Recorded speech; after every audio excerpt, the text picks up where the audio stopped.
down here, and I'm sorry for the background noise. It's winter in the marina, and the ice eaters, and if you're interested to Google that term, ice eater, are running, and they're kind of loud, and there's nothing I can do about them.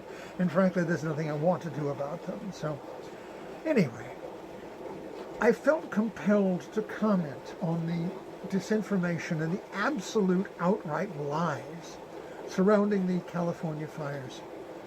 Full disclosure, I and my lady wife lived for decades in Southern California. I was working in the film industry. She was working for UCLA. We know every square foot of that area down there. We still have dear friends in that basin, and we have been corresponding with them through this crisis. So this isn't somebody just talking out of his butt. I know that area. My wife knows that area. Our friends live in that area. So, how shall I take this in order? No, there is no gigantic faucet in Canada or Washington or Oregon that you can turn off and on to turn on or off the water in Southern California. No, Mr. Newsom did not sign any sort of water agreement. The document that Mr. Trump referenced does not exist. It is an absolute lie, a complete fantasy. No, the water was not stopped from reaching Southern California because Northern California protected the smelt runs, which it was required to do under the Endangered Species Act. The reason that that's not a problem is that water from Northern California does not go to Southern California. Southern California's water comes from the surrounding mountains and the Colorado River. So nothing having to do with the smelt or the fishing industry or Northern California has anything to do with this crisis. No, the budgets of fire departments and local responders were not gutted by the evil demon rats. Some of the monies was moved from one agency to another, doing essentially the same work, but they were fully funded. No, the reservoirs were not empty.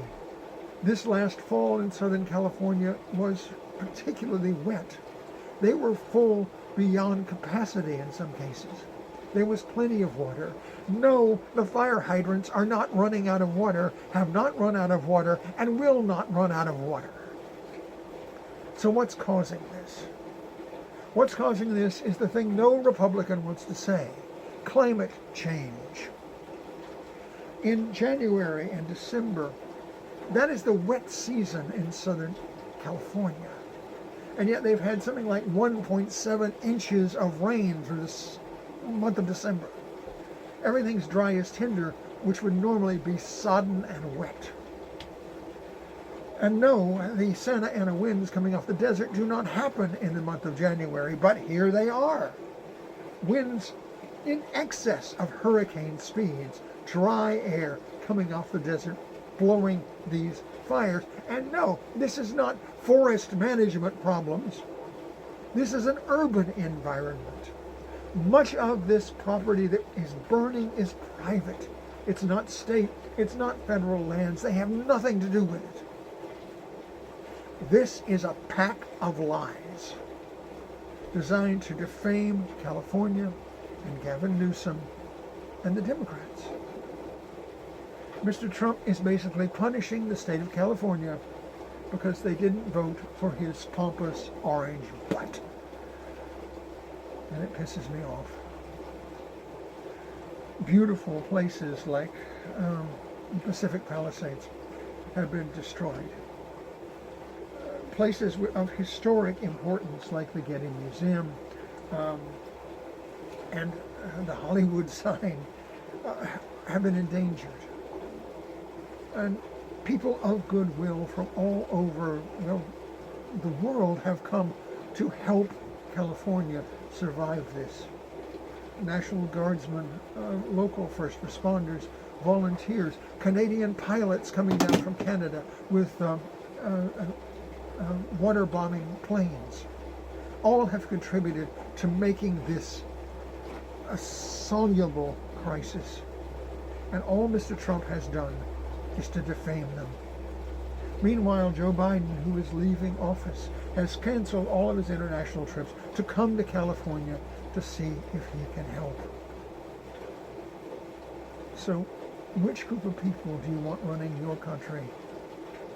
One who keeps grievances and is willing to see entire sections of his own country destroyed for his own ego?